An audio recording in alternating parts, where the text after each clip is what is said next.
Dusta itu muharram, ghibah itu muharram, mencuri itu muharram, korupsi itu muharram, berselisih itu muharram. Bahkan ketetapan ini sudah berlangsung sejak langit dan bumi diciptakan. Pernah dulu ada orang-orang yang mencoba menjadikan setahun 13 bulan, mereka kembalikan lagi karena sistemnya tidak bekerja dengan baik. Sengaja berbuat yang haram di bulan-bulan ini, itu dosanya lebih besar dibandingkan bulan-bulan biasa.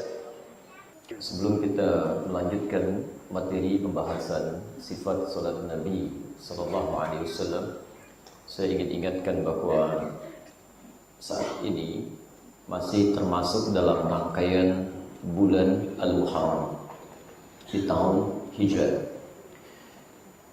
Ada Muharram, ada Al-Muharram, itu berbeda. Kalau disebutkan Muharram, itu artinya menunjuk pada segala hal yang diharamkan. Dusta itu muharram, ghibah itu muharram, mencuri itu muharram, korupsi itu muharram, berselisih itu muharram. Jika Anda ingin menjadikan segala bentuk larangan ini menjadi waktu dan komitmen untuk meninggalkannya, maka di antara rumusnya Anda tambahkan al di depan kalimatnya. Maka berubahlah kalimatnya dari muharram menjadi al-muharram. Nah, bulan pertama dari penanggalan tahun Hijrah dinamakan al-muharram, menggunakan al. Ingat, bukan tanpa al, tapi al-muharram. Kenapa diberikan penegasan ini dan dikukuhkan pada masa-masa keislaman dengan nama ini? Seakan-akan memberikan kesan kepada kita, kalau Anda ingin mulai berhijrah, mendekati Allah dan Rasulnya, ingin lebih baik dalam tuntunan syariat, maka cara pertamanya, mulailah dengan meninggalkan segala yang diharamkan oleh Allah Subhanahu wa Ta'ala. Mulai tinggalkan segala yang dilarang oleh Rasulullah SAW. Ketika Anda berhasil meninggalkan segala yang dilarang dan diharamkan itu, maka insya Allah kebaikan-kebaikan akan mulai tumbuh dalam diri kita. Saya mau tunjukkan beberapa yang unik, yang ini jarang dibahas, tapi nanti ada pendekatan-pendekatan ilmiah untuk mengkajinya. Baik, mari kita lihat. Bapak dan Ibu sekalian, Quran surah ke-9 ayat 36. Saya ingin ingatkan sebentar ya, supaya kita fokus nanti dan memahami. Saya inginkan setiap waktu kita paham tentang konsep ini. Quran surah 9 At-Taubah ayat 36. Ayat ini ingin menegaskan ketetapan Allah bahwa satu tahun itu ada 12 bulan.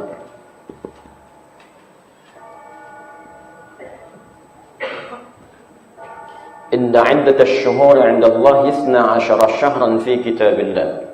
Sungguh jumlah bilangan bulan yang ditetapkan oleh Allah Subhanahu wa Ta'ala dalam kitabnya selama setahun itu ada 12 bulan. Yauma khalaqas samawati wal ardh. Bahkan ketetapan ini sudah berlangsung sejak langit dan bumi diciptakan. Pernah dulu ada orang-orang yang mencoba menjadikan setahun 13 bulan, mereka kembalikan lagi karena sistemnya tidak bekerja dengan baik. Setahun 12 bulan sejak langit dan bumi diciptakan. Lihat baik-baik. Minha arba'atul hurum. Dari 12 bulan ini ada 4 dikenal dengan bulan hurum. Jamak dari kata haram. Ingat, hurum jamak dari kata haram. Haram, kalau disebutkan haram, ini hukumnya. Perbuatannya disebut dengan muharram. Muharram. Hukumnya disebut dengan haram. Mencuri itu muharram. Hukumnya haram. Jelas? Dusta itu muharram. Hukumnya haram. Bila dijamakkan jadi hurum. Di antara 12 bulan ini ada 4 bulan yang spesial disebut dengan bulan hurum. Disebut dengan bulan hurum. Kenapa dinamakan dengan bulan hurum? Ini yang ingin saya tegaskan. Seakan-akan Allah mengingatkan kita, terkhusus memberikan latihan di 4 bulan ini agar kita terbiasa meninggalkan segala yang diharamkan oleh Allah Subhanahu wa Ta'ala. Latihan. Tinggalkan. Sehingga dengan latihan meninggalkan segala yang haram itu, kebiasaan itu bisa dibawa ke 8 bulan berikutnya. Jelas ya? Ditegaskan di situ. sampai ketentuan ini, mohon maaf, 4 bulan untuk latihan meninggalkan segala yang diharamkan ini tidak hanya berlaku sejak masa Nabi Muhammad SAW. Ya, jauh sebelumnya ketentuan ini sudah berlaku, bahkan secara lisan turun-temurun ke lisan-lisan generasi setelahnya. Menariknya, orang jahiliyah pun itu sudah mendapatkan informasi ini. Sehingga mereka punya kebiasaan yang unik. Khusus 4 bulan ini, mereka bisa berhenti berperang, Pak. Punya kesepakatan, bulan ini jangan saling celak deh. Jangan saling serang dulu. Jangan saling berkelahi. Jadi kalau ada yang mencelak sekarang, balasnya bulan depan. Ya, jahiliyah namanya, jahiliyah, gitu kan? Nah, 4 bulan ini, itu 3 berurutan, kata Nabi, thalatha mutawaliyat. Bulan ke-11 dikenal dengan Dzulqa'dah. Bulan ke-12 dikenal dengan Dzulhijjah. Bulan yang pertama disebut dengan Al-Muharram, dan bulan yang ke-7 disebut dengan Rajab. Rajabul Mudhar, ma baina Jumada wa Sya'ban. 11, 12, 1, 7, 4 bulan ini. Lihat baik-baik, saya ingin ingatkan dulu pelan-pelan ya. Perhatikan baik-baik. Sejak zaman sebelum diutusnya Nabi SAW, bahkan orang jahiliyah pun sudah memahami tentang keutamaan 4 bulan ini. Mereka bisa berhenti berperang, bisa berhenti berselisih. Saking taunya mendengar bahwa ini bulan-bulan yang sangat diagungkan dalam tradisi kehidupan mereka.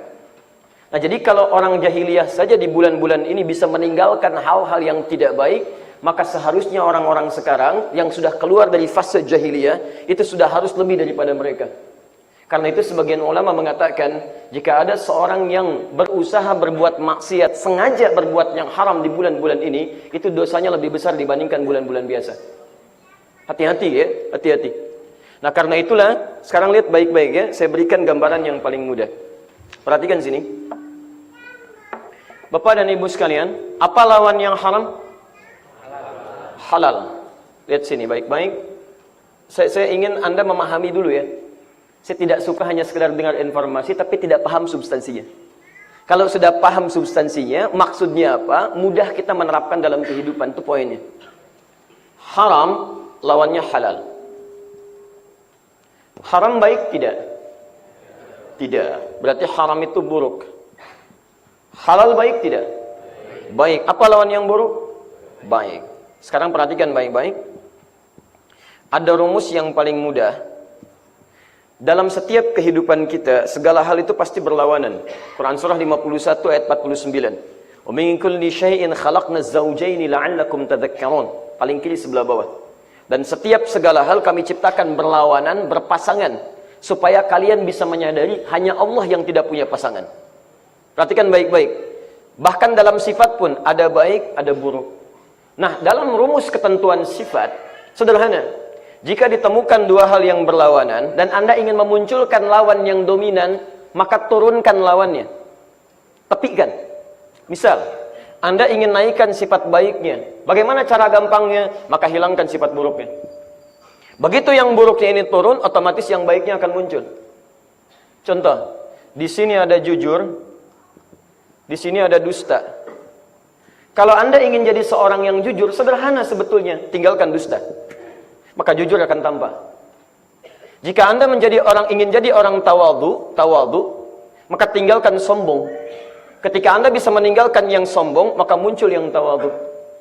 Kalau Anda ingin jadi orang sabar, maka berusaha untuk meninggalkan amarah. Marah, tinggalkan. Berlatih untuk menekan, tekan. Begitu ditekan amarah, sabar muncul. Paham?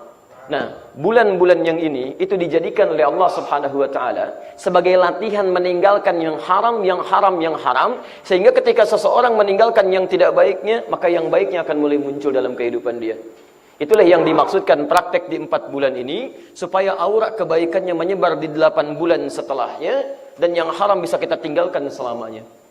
Nah, ini teman-teman sekalian, pada masa kemudian masa Islam, terkhusus zamannya Umar bin Khattab radhiyallahu taala anhu, yarhamukallah, kemudian atas usulan Ali bin Abi Thalib radhiyallahu taala anhu, ditetapkanlah kemudian 12 bulan nama-nama yang sebelumnya sudah ada penamaannya di masa lalu, ditetapkan lagi kemudian di kalender Islam dengan penamaan tahun Hijriah. Nama tahunnya berubah jadi tahun Hijriah. Tapi nama bulannya dipertahankan. Saya ulang ya. Nama tahunnya berubah menjadi Hijriyah, tapi nama bulannya dipertahankan. Sekarang lihat baik-baik. Saya ingin tunjukkan bagaimana filosofi kata-kata ini dalam sisi pandangan bahasa terkait dengan nama hijrah. Fokus ya. Saya sudah pernah terangkan di Jagakarsa dulu bagi teman-teman yang sempat hadir pada saat itu. Hijriyah berasal dari kata hijrah. Artinya berpindah pada segala hal yang lebih baik menurut Allah dan Rasulnya. Ingat, bukan sekedar pindah ya. Anda pindah dari Tanah Kusir ke Bekasi, tapi perpindahan Anda tidak membuat Anda lebih dekat dengan Allah. Maka orang Arab tidak menyebut hijrah. Itu disebut intikal namanya. Ana intaqaltu min Tanah Kusir ila Bekasi. Tapi kalau perpindahan Anda menjadikan Anda semakin dekat dengan Allah. Misal, Anda pindah dari Tanah Kusir ke Tanah Suci misal. Baik, dengan tujuan tertentu, lebih dekat ke masjidnya, lebih dekat ibadahnya. Maka ini yang dimaksudkan dengan hijrah. Sama antum kerja di pekerjaan yang memang gajinya besar, bisa ratusan juta, tapi sholatnya terhambat. Baca Quran susah, mau menerapkan kebaikan sulit. Lalu Anda berpindah pada perusahaan lain yang gajinya di bawah itu. Misal 10 juta, 20 juta, tapi sholatnya enak. Baca Quran nyaman, segala bisa dilakukan yang baik-baik, maka itu yang dinamakan dengan hijrah. Paham ya? Nah, sekarang lihat baik-baik. Kalau Anda ingin menjadikan sifat hijrah ini melekat dalam kehidupan kita setiap waktu. Saya ingin terus lebih baik. Hari ini lebih baik daripada kemarin. Jam ini lebih baik dari sejam yang lalu. Langkahnya lebih baik dari yang kemarin. Maka tambahkan ya nisbah. Sebelum huruf akhirnya, tambah huruf ya. Berubah kalimatnya dari hijrah menjadi hijriyah. Kenapa tahunnya disebut dengan hijriyah? Seakan-akan memberikan pesan kepada kita bahwa dalam perjalanan tahun ini, setiap waktu Anda mesti lebih baik daripada sebelumnya. Jadi kalau kemarin Anda baca Quran cuma 10 ayat, sekarang naikkan 20 ayat. Kemarin Anda tidak sholat sunnah, sekarang sholat sunnah. Jadi kalau ada yang disebutkan tahun berapa sekarang hijriyahnya, begitu keluar kalimat hijriyah, itu pesan melekat dalam diri kita bahwa kita sedang disentuh. Apakah kamu sudah lebih baik daripada sebelumnya sejak saat ini? Itu poinnya. Nah, bagaimana rumusnya menjadikan hidup kita lebih baik? Diturunkan dalam nama-nama bulan. Ini yang seringkali, maaf ya, banyak orang berusaha menghilangkan nama-nama bulan ini atau sekedar menyantumkannya dalam kalender tapi tidak paham maknanya. Seharusnya ketika diingatkan tanggal berapa sekarang Al-Muharram, disebut Al-Muharram, saya harus meninggalkan yang haram-haram. 1, Al-Muharram. 2, tidak ada nama bulan, wallahu a'lam. Fokus. Antum nih masih dihafal-hafal hijriyah, susah ya. Baik, lihat. Setelah Al-Muharram, bulan kedua Safar. Saya tulis dulu ya. 3, Rabiul Awal. 4, baik. 4 apa? Yang Rabiul Akhir angkat tangan. Rabiul Tsani? Baik, sisanya Allah a'lam. Rabiul Akhir, bukan Rabiul Tsani ya, Rabiul Akhir. Karena kalau ada Tsani, nanti dalam bahasa Arab berarti ada Tsalits, ada Rabi, ada Khamis, Rabiul Akhir. Baik. Yang kelima, Jumadil Awal. Jumadil Awal atau Jumadil Ula? Jumadil Awal angkat tangan. Kenapa? Tanya ramai, angkat tangan nggak ada. Cuma angkat tangan aja. Ya, pahala belum tentu dapat, dosa juga enggak. Ayo, Jumadil Ula angkat tangan. Baik, Masya Allah, Alhamdulillah. Yang benar, dua-duanya salah. Bukan Jumadil Ula, bukan Jumadil Awal. Yang benar Jumadal Ula. Jumada, bukan Jumadi. Gak pakai Jumada. Nanti kita terangkan. Kalau Jumadi, itu orangnya.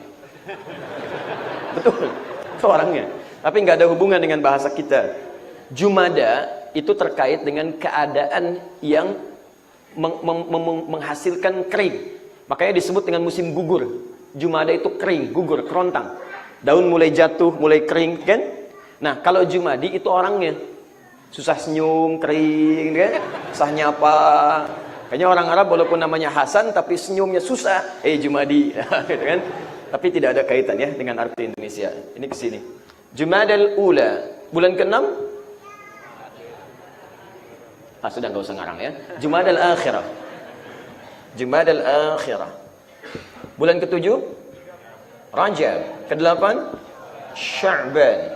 9 Ramadan. 10 Masya Allah. 11 Zulqa'dah atau Zulqa'idah? Yang Zulqa'idah angkat tangan.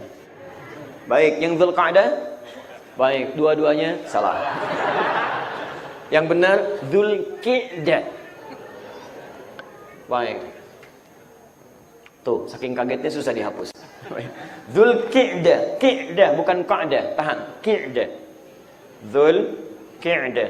Nanti saya terangkan apa bedanya Qa'dah dengan Qi'dah. Pelan-pelan. 12 Zulhijjah. Zulhijjah. Perhatikan baik-baik. Fokus. Pertama Al-Muharram. Ini sudah saya jelaskan. Mulai meninggalkan segala yang diharamkan. Kedua Safar.